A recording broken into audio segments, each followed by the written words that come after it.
മണിയറയിൽ സമീറ ഒറ്റയ്ക്കിരിക്കുകയായിരുന്നു.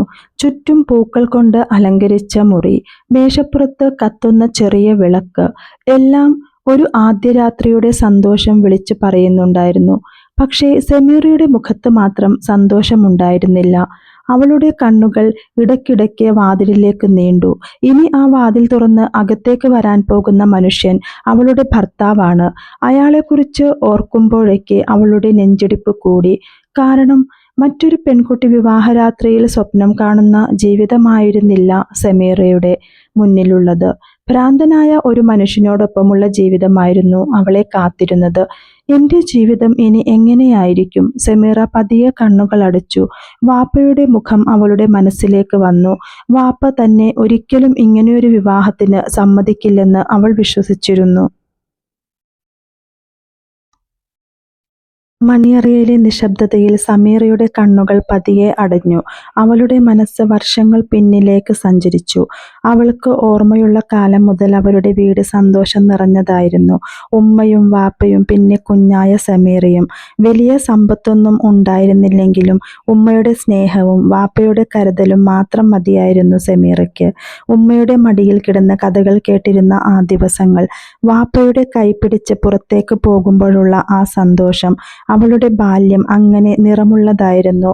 പക്ഷേ സമീറയ്ക്ക് 8 വയസ്സ് തികഞ്ഞതോടെ ആ സന്തോഷത്തിന് പെട്ടെന്നൊരു അവസാനമുണ്ടായി. ഉമ്മയ്ക്ക് അസുഖം പിടിപെട്ടു. ദിവസങ്ങൾ കഴിയുന്തോറും ഉമ്മയുടെ ആരോഗ്യനില മോശമായി. എന്താണ് സംഭവിക്കുന്നതെന്ന് പോലും പൂർണ്ണമായി മനസ്സിലാക്കാൻ കഴിയാത്ത പ്രായമായിരുന്നു സമീറയ്ക്ക്. ഒരു ദിവസം അവളുടെ ഉമ്മ അവളെ വിട്ടുപോയി. ആ ദിവസം മുതൽ ആ വീട് പഴയതുപോലെയായിരുന്നില്ല. ഉമ്മയുടെ ശബ്ദമില്ലാത്ത വീട്, ഉമ്മയുടെ സ്നേഹമില്ലാത്ത വീട്. സമീറയ്ക്ക് ആ നഷ്ടം എന്താണെന്ന് മനസ്സിലാകാൻ പോലും ഒരുപാട് കാലമെടുത്തു. പിന്നീട് സമീറയും വാപ്പയും മാത്രമായി. കാലം കടന്നുപോയി. മകളെ ഒറ്റയ്ക്ക് വളർത്തുന്ന വാപ്പയോട് ബന്ധുക്കൾ പലതവണ പറഞ്ഞു, സമീറയ്ക്ക് ഒരു അമ്മയുടെ സ്നേഹം കൂടി വേണം. നീ ഇങ്ങനെ ഒറ്റയ്ക്ക് എത്ര കാലം ജീവിക്കും? ആദ്യമൊക്കെ വാപ്പ അതിന് തയ്യാറായിരുന്നില്ല. പക്ഷേ ബന്ധുക്കളുടെ നിർബന്ധം കൂടിക്കൊണ്ടിരുന്നു. ഒടുവിൽ വാപ്പ രണ്ടാമതൊരു വിവാഹത്തിന് സമ്മതിച്ചു. രണ്ടാനമ്മ വീട്ടിലേക്ക് വന്നപ്പോൾ ബന്ധുക്കളെല്ലാം സമീറയോട് ഒരു കാര്യം മാത്രം പറഞ്ഞു, മോളെ, അവർക്കിടയിൽ അധികം പോകണ്ട, അവരെ ബുദ്ധിമുട്ടിക്കാതിരുന്നാൽ മതി. അന്ന് സമീറയ്ക്ക് അതിൻ്റെ അർത്ഥം പൂർണ്ണമായി മനസ്സിലായിരുന്നില്ല. എങ്കിലും അവൾ ആരെയും ബുദ്ധിമുട്ടിക്കാതെ ഒഴിഞ്ഞു മാറി നിന്നു. ആദ്യമൊക്കെ രണ്ടാനമ്മയ്ക്ക് സമീറയോട് നല്ല സ്നേഹമായിരുന്നു. അവളെ ചേർത്ത് പിടിക്കും, ഭക്ഷണം കൊടുക്കും, ചെറിയ കാര്യങ്ങൾക്ക് പോലും ശ്രദ്ധിക്കും. സമീറയ്ക്ക് വീണ്ടും ഉമ്മയെ കിട്ടിയതുപോലെയാണ് തോന്നിയത്. പക്ഷേ ആ സ്നേഹം അധികനാൾ നീണ്ടു നിന്നില്ല. കാലം കടന്നു പോകുന്തോറും രണ്ടാനമ്മയുടെ സ്വഭാവം മാറാൻ തുടങ്ങി. പിന്നീട് അവർ ഒരു പെൺകുഞ്ഞിന് ജന്മം നൽകി. ആ കുഞ്ഞ് വന്നതോടെ സമീറ ആ വീട്ടിൽ കൂടുതൽ അന്യയായി. കുഞ്ഞിനെ നോക്കാനും കളിപ്പിക്കാനും സമീറയ്ക്ക് വലിയ ആഗ്രഹമായിരുന്നു. പക്ഷേ അവളുടെ അടുത്ത് അധികം പോകണ്ട എന്ന് പറഞ്ഞ് അവളെ അകറ്റി നിർത്തും. രണ്ടാനമ്മ സ്വന്തം മകൾക്ക് നല്ല ഭക്ഷണം കൊടുക്കുമ്പോൾ സമീറ പലപ്പോഴും ഒരു മൂലയിൽ നിശബ്ദയായിരിക്കും. അവൾക്ക് കിട്ടിയിരുന്നത് മറ്റുള്ളവർ കഴിച്ച ശേഷം ബാക്കിയായ ഭക്ഷണം മാത്രം.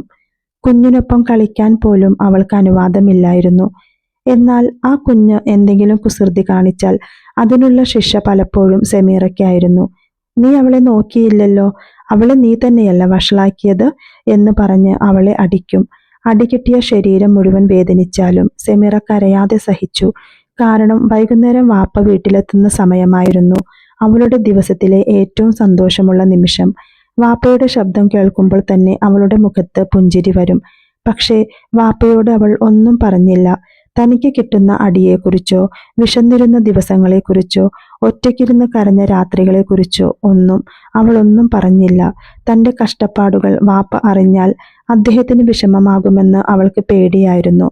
അതുകൊണ്ട് ഓരോ ദിവസവും വേദന ഉള്ളിലൊതുക്കി അവൾ വാപ്പയുടെ മുന്നിൽ ചിരിച്ചു. അങ്ങനെ മറ്റുള്ള കുട്ടികൾ കളിച്ചും ചിരിച്ചും വളർന്ന ആ പ്രായത്തിൽ സമീറ ജീവിതത്തെ നോക്കിയും കണ്ടും മനസ്സിലാക്കിയും വളരാൻ പഠിച്ചു. പക്ഷേ വാപ്പ വീട്ടിലേക്ക് വരുമ്പോൾ കാര്യങ്ങൾ പൂർണ്ണമായും മാറും. വാപ്പയുടെ മുന്നിൽ രണ്ടാനമ്മയ്ക്ക് സമീറയോട് വലിയ സ്നേഹമായിരുന്നു. മോളെ വാ, ഇവിടെ ഇരിക്കെ, നീ ഭക്ഷണം കഴിച്ചോ എന്നൊക്കെ ചോദിച്ച് അവളെ ചേർത്ത് പിടിക്കും. വാപ്പയ്ക്ക് മുന്നിൽ കാണിക്കുന്ന ആ സ്നേഹം കണ്ട് സമീറയ്ക്ക് പോലും ചിലപ്പോൾ സംശയം തോന്നും.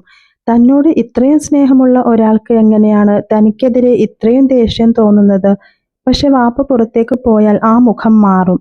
ഒരു ദിവസം രണ്ടാനമ്മ സമീറയെ അടുത്തേക്ക് വിളിച്ച് പതിഞ്ഞ ശബ്ദത്തിൽ പറഞ്ഞു, "നീ ഇവിടെ നടക്കുന്നതൊന്നും വാപ്പയോട് പറയാൻ നോക്കണ്ട." സമീറ ഭയത്തോടെ അവരെ നോക്കി. "നീ എന്തെങ്കിലും പറഞ്ഞാൽ?" അവർ കുറച്ചുനേരം നിശബ്ദയായി നിന്നു. പിന്നെ ഭീഷണിപ്പെടുത്തുന്ന സ്വരത്തിൽ പറഞ്ഞു, "ഞാൻ നിന്റെ വാപ്പയെയും ഇട്ടേച്ചു പോകും." സമീറയുടെ കണ്ണുകൾ നിറഞ്ഞു.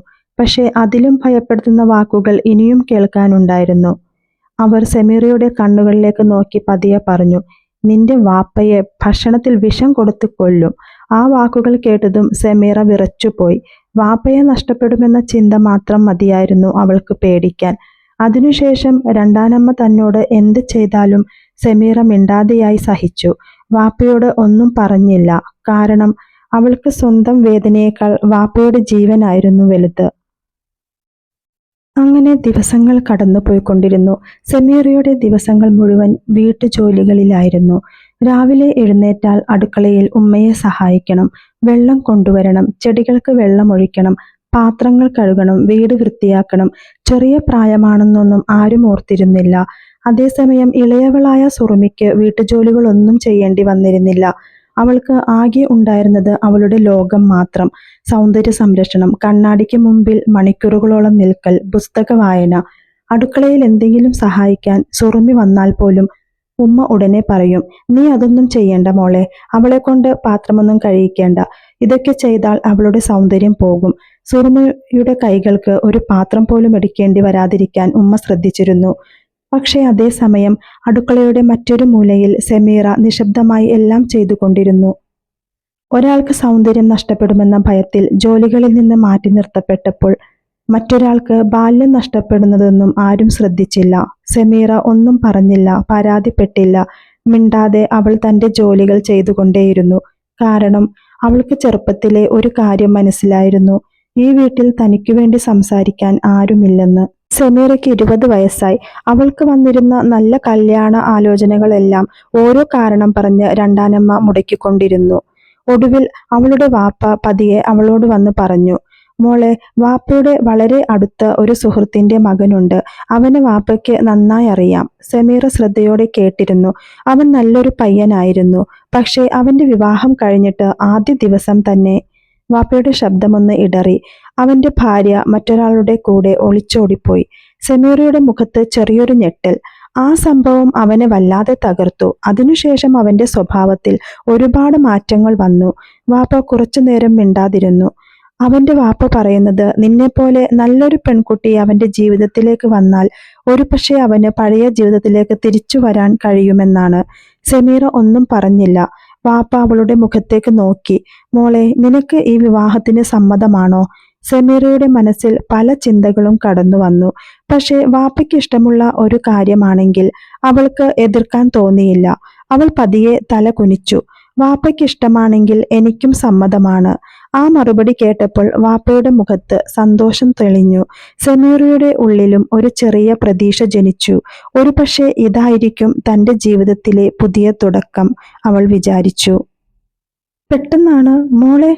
ആരോ അടുത്തുവന്ന് വിളിച്ചപ്പോൾ സമീറ ഞെട്ടി കണ്ണു തുറന്നു. ഓർമ്മകളിൽ നിന്ന് അവൾ പെട്ടെന്ന് വർത്തമാനത്തിലേക്ക് തിരിച്ചെത്തി. അവളുടെ മുന്നിൽ നിഷാലിന്റെ ഉമ്മ നിൽക്കുന്നുണ്ടായിരുന്നു. "എന്താ മോളെ, ഉറങ്ങിപ്പോയോ?" അപ്പോഴാണ് സമീറയുടെ ശ്രദ്ധ പിന്നിലേക്ക് പോയത്. നിഷാൽ അവിടെ നിൽക്കുന്നുണ്ടായിരുന്നു. അവനെ കണ്ടതും സമീറയുടെ ഉള്ളിലൂടെ ഒരു ഭയം പാഞ്ഞുപോയി. നിഷാലിന്റെ ഉമ്മ അവളുടെ കയ്യിൽ ഒരു ഗ്ലാസ് പാല് കൊടുത്തു. "ഇത് അവന് കൊടുത്തേക്ക്." അത്രയും പറഞ്ഞവർ പുറത്തേക്ക് പോയി. വാതിൽ അടഞ്ഞതോടെ മുറിയിൽ വീണ്ടും നിശബ്ദതയായി. സമീറ പതിയെ നിഷാലിന്റെ അടുത്തേക്ക് ചെന്ന് പാൽ നീട്ടി. അവൻ അവളെ കുറച്ചുനേരം നോക്കി നിന്നു. പിന്നെ അവളുടെ കയ്യിൽ നിന്ന് ഗ്ലാസ് വാങ്ങി ഒറ്റ ശ്വാസത്തിൽ പാൽ മുഴുവനും കുടിച്ചു. ഗ്ലാസ് താഴെ വെച്ചതും അവൻ സമീറയുടെ അടുത്തേക്ക് നീങ്ങി. അവന്റെ പെരുമാറ്റം കണ്ട് സമീറ പിന്നിലേക്ക് മാറി. ഭയം കൊണ്ട് അവളുടെ ശരീരം വിറയ്ക്കാൻ തുടങ്ങി. നിഷാൽ വീണ്ടും അവളുടെ അടുത്തേക്ക് വന്നപ്പോൾ സമീറയ്ക്ക് മറ്റൊന്നും ചിന്തിക്കാൻ കഴിഞ്ഞില്ല. അവൾ അവന്റെ കാലിൽ വീണു. "എന്നെ ഉപദ്രവിക്കരുത്." അവളുടെ കണ്ണുകളിൽ നിന്ന് കണ്ണുനീർ ഒഴുകി. "എനിക്ക് പേടിയാണ്." പക്ഷേ അടുത്ത നിമിഷം സംഭവിച്ചത് സെമീറ ഒരിക്കലും പ്രതീക്ഷിച്ചിരുന്നില്ല. നിഷാൽ അവളെ നോക്കി നിന്നു. പിന്നെ പതിയെ അവളുടെ അരികിലിരുന്നു. അവന്റെ മുഖത്തെ ഭാവം മാറിയിരുന്നു. അല്പസമയം മുമ്പ് അവളെ ഭയപ്പെടുത്തിയ അതേ മനുഷ്യൻ ഒരു ചെറിയ കുട്ടിയെപ്പോലെ അവളുടെ മടിയിലേക്ക് തലചായ്ച്ചു. സെമീറ അമ്പരന്നുപോയി. അവൾക്ക് എന്താണ് ചെയ്യേണ്ടതെന്ന് പോലും മനസ്സിലായില്ല. പതിയെ അവൾ അവന്റെ മുടിയിലൂടെ വിരലോടിച്ചു. ഒരിക്കൽ, വീണ്ടും. അങ്ങനെ തലോടിക്കൊണ്ടിരുന്നപ്പോൾ നിഷാലിന്റെ കണ്ണുകൾ പതിയെ അടഞ്ഞു. അവൻ അവളുടെ മടിയിൽ കിടന്ന് ഉറങ്ങിപ്പോയി. സെമീറ കുറച്ചുനേരം അനങ്ങാതെ ഇരുന്നു. അവളുടെ ഭയം പതിയെ മാറി. അവൾ അവനെ നോക്കി. ഇയാൾ ശരിക്കും എങ്ങനെയുള്ള മനുഷ്യനാണ്? അവൾക്ക് മനസ്സിലായില്ല. ആ രാത്രിക്കു ശേഷം എന്തോ മാറി തുടങ്ങി. ആദ്യ ദിവസങ്ങളിൽ നിഷാൽ സെമീറയെ ഭയപ്പെടുത്തുകയും അവളെ ബുദ്ധിമുട്ടിക്കുകയും ചെയ്തിരുന്നു. പക്ഷേ ദിവസങ്ങൾ കടന്നു പോകുന്തോറും അവന്റെ പെരുമാറ്റം മാറി. സെമീറ അടുത്തുണ്ടെങ്കിൽ അവൻ ശാന്തനാകും. അവൾ വിളിച്ചാൽ അനുസരിക്കും. അവൾ മുറിയിൽ നിന്ന് പുറത്തേക്ക് പോയാൽ അവളുടെ പിന്നാലെ പോകും. ഒടുവിൽ ഒരു ചെറിയ കുട്ടിയെപ്പോലെ സെമീറയിലേക്ക് ഒതുങ്ങി നിൽക്കുന്ന ഒരാളായി അവൻ മാറി. ഈ മാറ്റം വീട്ടുകാർക്ക് പോലും അതിശയമായിരുന്നു. ഇവന് എന്താണ് പറ്റിയത് എന്നവർ പരസ്പരം ചോദിച്ചു. സെമീറയുടെ സാന്നിധ്യം മാത്രം മതിയായിരുന്നു നിഷാലിനെ ശാന്തനാക്കാൻ. ഒരു ദിവസം സെമീറയെ കാണാനായി വാപ്പ അവിടെ എത്തി. വാപ്പയെ കണ്ടതും സെമീറയുടെ മുഖത്ത് പഴയ സന്തോഷം തെളിഞ്ഞു. അവരോട് സംസാരിക്കുന്നതിനിടയിൽ നിഷാലിന്റെ വാപ്പയും അവിടേക്ക് വന്നു. ഇവളെ വന്നിട്ട് കണ്ടോ? വാപ്പ സെമീറയെ നോക്കി. എന്താ? നിഷാലിന്റെ വാപ്പ ചെറുപുഞ്ചിരിയോടെ പറഞ്ഞു. നിഷാലിൽ വലിയ മാറ്റമാണ് വന്നിരിക്കുന്നത്. വാപ്പ അത്ഭുതത്തോടെ നോക്കി. എങ്ങനെയൊരു മാറ്റം? ഇപ്പോൾ അവന് സെമീറ ഇല്ലാതെ പറ്റില്ല. അവൾ അടുത്തില്ലെങ്കിൽ അവൻ അസ്വസ്ഥനാകും. അവൾ പറയുന്നതെല്ലാം അനുസരിക്കും. വാപ്പ സെമീറയെ നോക്കി. അവളുടെ ജീവിതത്തിൽ ആദ്യമായി എന്തോ നല്ലത് സംഭവിക്കുന്നുണ്ടെന്ന് അദ്ദേഹത്തിന് തോന്നി. അപ്പോഴാണ് നിഷാലിന്റെ വാപ്പ മറ്റൊരു കാര്യം പറഞ്ഞത്. ഇവിടെ ഒരു തയ്യൽ മെഷീൻ വെച്ചിട്ടുണ്ട്. സെമീറയ്ക്ക് തയ്യൽ പഠിച്ചോട്ടെ എന്ന് വിചാരിക്കുന്നു. സെമീറയുടെ കണ്ണുകളിൽ സന്തോഷം നിറഞ്ഞു. അവൾക്ക് എപ്പോഴും എന്തെങ്കിലും സ്വന്തമായി ചെയ്യണമെന്നൊരു ആഗ്രഹമുണ്ടായിരുന്നു. അങ്ങനെ അവൾ തയ്യൽ പഠിക്കാൻ തുടങ്ങി. ആദ്യം ചെറിയ ചെറിയ ഉടുപ്പുകൾ, പിന്നെ കുഞ്ഞുങ്ങളുടെ വസ്ത്രങ്ങൾ. അവൾ തുന്നിയ ഓരോ ഉടുപ്പും ഭംഗിയായി പൂർത്തിയാകുമ്പോൾ അവളുടെ മുഖത്തൊരു പുതിയ ആത്മവിശ്വാസം തെളിഞ്ഞു. പിന്നീട് സെമീറയും നിഷാലും ചേർന്ന് ചെറിയൊരു ഓൺലൈൻ ബിസിനസ് ആരംഭിച്ചു. സെമീറ തുന്നും, നിഷാൽ അവൾക്കൊപ്പം ഇരിക്കും. അവർ ചേർന്ന് കുഞ്ഞുങ്ങളുടെ വസ്ത്രങ്ങൾ വിൽക്കാൻ തുടങ്ങി. പതിയെ അവരുടെ ചെറിയ സംരംഭം വളർന്നു. സെമീറയ്ക്ക് അത് വെറുമൊരു ബിസിനസ് ആയിരുന്നില്ല. അവളുടെ ജീവിതത്തിൽ ആദ്യമായി സ്വന്തമായി നേടിയ ഒരു ഇടമായിരുന്നു അത്. ഒരിക്കൽ വേദനയും കണ്ണുനീരും മാത്രമുണ്ടായിരുന്ന അവളുടെ ജീവിതത്തിൽ ഇപ്പോൾ സന്തോഷമുണ്ടായിരുന്നു. നിഷാലും അവളും ചേർന്ന് ജീവിക്കുന്ന ആ ചെറിയ ലോകം. സെമീറയ്ക്ക് തോന്നി, എന്റെ എല്ലാ ദുരിതങ്ങളും കഴിഞ്ഞുപോയി. ഇടയിൽ സെമീറയുടെ അനിയത്തി സുറുമിക്ക് നല്ലൊരു വിവാഹാലോചന വന്നു. നല്ല കുടുംബം, നല്ല സാമ്പത്തിക സ്ഥിതി. വിവാഹം നടക്കുകയാണെങ്കിൽ സുറുമിയുടെ ജീവിതം സുരക്ഷിതമാകുമെന്ന് രണ്ടാനമ്മയ്ക്ക് തോന്നി. ഇത് എങ്ങനെയെങ്കിലും നടത്തിക്കൊടുക്കണം, അവർ പറഞ്ഞു. അങ്ങനെ സുറുമിയുടെ വിവാഹാലോചന നല്ലൊരു വീട്ടിലേക്ക് കൊണ്ടുപോയി. പക്ഷേ അവിടെ എത്തിയതോടെ കാര്യങ്ങൾ മാറി. സുറുമിക്ക് വീട്ടുജോലികളൊന്നും അറിയില്ലായിരുന്നു. ഒരു ചെറിയ ഉത്തരവാദിത്തം പോലും ഏറ്റെടുക്കാൻ അവൾ തയ്യാറായിരുന്നില്ല. അവളുടെ പെരുമാറ്റം കണ്ടതോടെ ആ വീട്ടുകാർക്ക് കാര്യങ്ങൾ മനസ്സിലായി. ഒടുവിൽ അവർ സുറുമിയെ തിരികെ കൊണ്ടുവന്നു. നിങ്ങളുടെ മോളെ നിങ്ങൾ തന്നെ നോക്കിക്കോ, അവർ വാപ്പയോട് പറഞ്ഞു. വീട്ടുജോലി ചെയ്യാനോ ഒരു ഉത്തരവാദിത്തം ഏറ്റെടുക്കാനോ അവൾക്ക് അറിയില്ല. പഠിപ്പിക്കാതെയും ഒന്നും ചെയ്യാൻ ശീലിപ്പിക്കാതെയുമാണ് നിങ്ങൾ അവളെ വളർത്തിയത്. ആ വാക്കുകൾ കേട്ട് വാപ്പയ്ക്ക് ഒന്നും പറയാനായില്ല.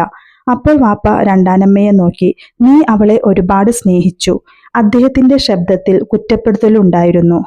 അവൾക്ക് ഒരു ബുദ്ധിമുട്ടും ഉണ്ടാകരുതെന്ന് കരുതി എല്ലാത്തിൽ നിന്നും മാറ്റി നിർത്തി. വീട്ടുജോലി ചെയ്യിപ്പിച്ചില്ല, ഉത്തരവാദിത്തങ്ങൾ പഠിപ്പിച്ചില്ല. വാപ്പ കുറച്ചുനേരം നിശബ്ദനായി. പിന്നെ പറഞ്ഞു, പക്ഷേ നീ അവളെ സ്നേഹിച്ചു കൊണ്ടിരിക്കുമ്പോൾ അവൾക്ക് ജീവിതം എന്താണെന്ന് പഠിപ്പിക്കാൻ മറന്നു. രണ്ടാനമ്മ തല താഴ്ത്തി നിന്നു. വാപ്പയുടെ വാക്കുകൾ തുടർന്നു. സെമീറയ്ക്ക് നീ ഒന്നും കൊടുത്തില്ല, പക്ഷേ ജീവിതം അവളെ എല്ലാം പഠിപ്പിച്ചു. കഷ്ടപ്പെടാനും സഹിക്കാനും സ്വന്തം കാലിൽ നിൽക്കാനും. വാപ്പയുടെ മുഖത്ത് അഭിമാനം തെളിഞ്ഞു. ഇന്ന് നോക്ക്, അവൾ എത്ര സന്തോഷത്തോടെയാണ് ജീവിക്കുന്നത്. സ്വന്തം കഴിവ് കൊണ്ട് ഒരു ജീവിതം ഉണ്ടാക്കിയിരിക്കുന്നു. ആ വാക്കുകൾ കേട്ടപ്പോൾ രണ്ടാനമ്മയ്ക്ക് മറുപടി പറയാനായില്ല. ഒരിക്കൽ വീട്ടിലെ ഒരു മൂലയിൽ ഇരുത്തി ബാക്കി വന്ന ഭക്ഷണം കൊടുത്തിരുന്ന ആ പെൺകുട്ടി ഇന്ന് സ്വന്തം ജീവിതം സ്വയം പടുത്തുയർത്തിയിരിക്കുന്നു. രണ്ടാനമ്മ ഒന്നും പറയാതെ തല താഴ്ത്തി നിന്നു. വീട്ടിൽ വന്നതിനു ശേഷം ആ വീട്ടിലെ അന്തരീക്ഷം തന്നെ മാറി. സുറുമിയുടെ മുഖത്ത് നിരാശയും ദേഷ്യവുമാണ് ഏത് സമയവും. ഉമ്മയോട് തന്നെ കുറ്റപ്പെടുത്താൻ തുടങ്ങി. ഉമ്മയല്ലേ എന്നെ ഒന്നും പഠിപ്പിക്കാതെ വളർത്തിയത്? വീട്ടുജോലി ഒന്നും ചെയ്യേണ്ടെന്ന് പറഞ്ഞത് ഉമ്മയല്ലേ? എന്നെ പഠിപ്പിക്കാനും ഒന്നും ശീലിപ്പിക്കാനും ഉമ്മയ്ക്ക് തോന്നിയില്ലല്ലോ. ഉമ്മ ഒന്നും പറയാതെ നിന്നു. സുറുമിയുടെ വാക്കുകൾ ഓരോന്നും അവരുടെ ഹൃദയത്തെ തറച്ചു. ഇപ്പോഴിതാ എനിക്ക് ഒരു വീട്ടിലും നിൽക്കാൻ കഴിയുന്നില്ല, ഒരു ജോലിയും അറിയില്ല. എൻ്റെ ജീവിതം ഇങ്ങനെ ആയത് ആരുടെ തെറ്റാണ്? ഉമ്മയ്ക്ക് മറുപടി പറയാൻ കഴിഞ്ഞില്ല. അവർ പതിയെ തല താഴ്ത്തി. അപ്പോഴാണ് അവരുടെ മനസ്സിലേക്ക് സെമീറയുടെ മുഖം വന്നത്. ചെറിയ പ്രായത്തിൽ തന്നെ അടുക്കളയിൽ നിന്നിരുന്ന സെമീറ, വെള്ളം ചുമന്നിരുന്ന സെമീറ, പാത്രങ്ങൾ കഴുകിയിരുന്ന സെമീറ, എത്ര വേദനയുണ്ടായാലും ഒന്നും പറയാതെ എല്ലാം സഹിച്ചിരുന്ന സെമീറ, അന്ന് അവൾക്ക് ഒന്നും കൊടുക്കാതിരുന്നത്, സുറുമിക്ക് എല്ലാം കൊടുക്കുമ്പോൾ സെമീറയെ അവഗണിച്ചത്, സെമീറയ്ക്ക് ഒന്നും വേണ്ട, അവൾ എല്ലാം പഠിച്ചോളുമെന്നു കരുതിയത്, ഇന്ന് അതിൻ്റെ അർത്ഥം അവർക്കു തന്നെ മനസ്സിലായി.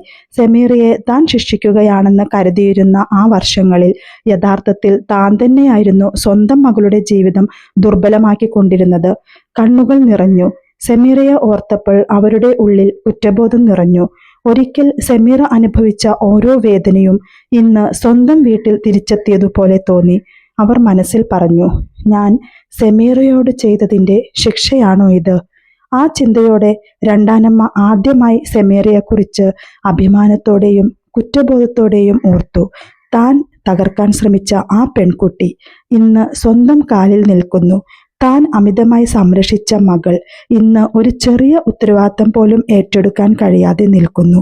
അന്നാണ് രണ്ടാനമ്മയ്ക്ക് മനസ്സിലായത്, മക്കളെ സ്നേഹിക്കുന്നത് അവരെ ജീവിതത്തിൽ നിന്ന് അകറ്റി നിർത്തുന്നതല്ലെന്ന്.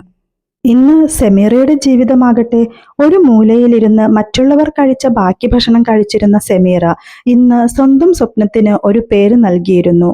കുഞ്ഞുങ്ങളുടെ വസ്ത്രം മുതൽ മുതിർന്നവരുടെ വസ്ത്രങ്ങൾ വരെ തുന്നി വിൽപ്പന നടത്തുന്ന സ്വന്തം ചെറിയ സംരംഭം. നിഷാൽ അവളുടെ കൂടെ ഉണ്ടായിരുന്നു. ചെറിയ ചെറിയ ഓർഡറുകളിൽ നിന്ന് തുടങ്ങിയ ആ സംരംഭം പതിയെ വളർന്നു. ഒടുവിൽ അവളുടെ സ്വപ്നം ഒരു ചെറിയ സ്ഥാപനമായി മാറി. ആ ദിവസമായിരുന്നു അതിൻ്റെ ഉദ്ഘാടനം. ചെറിയൊരു ബോർഡിൽ സെമീറയുടെ സ്ഥാപനത്തിൻ്റെ പേര് നസാറ ബുട്ടിക്. മുന്നിൽ കുറച്ചാളുകൾ കുഞ്ഞുങ്ങൾക്കായും മുതിർന്നവർക്കായും തന്നെ തുന്നിയ മനോഹരമായ വസ്ത്രങ്ങൾ അകത്ത് നിരത്തി വെച്ചിരിക്കുന്നു. സെമീറ ഒരു നിമിഷം അവിടെ നിന്ന് എല്ലാം നോക്കി നിന്നു. അവളുടെ കണ്ണുകൾ നിറഞ്ഞു. ഒരിക്കൽ നിനക്ക് ഒന്നിനും കൊള്ളില്ല എന്ന് കേട്ട അതേ പെൺകുട്ടിയാണ് ഇന്ന് സ്വന്തം കാലിൽ നിൽക്കുന്നത്. നിഷാൽ അവളുടെ അരികിൽ വന്നു നിന്നു. അവൻ പതിവ് പോലെ അവളുടെ കയ്യിൽ പിടിച്ചു. സെമീറ അവനെ നോക്കി പുഞ്ചിരിച്ചു. പിന്നെ സ്ഥാപനത്തിന്റെ വാതിൽ തുറന്നു. ആദ്യത്തെ ഉപഭോക്താവ് അകത്തേക്ക് കയറി.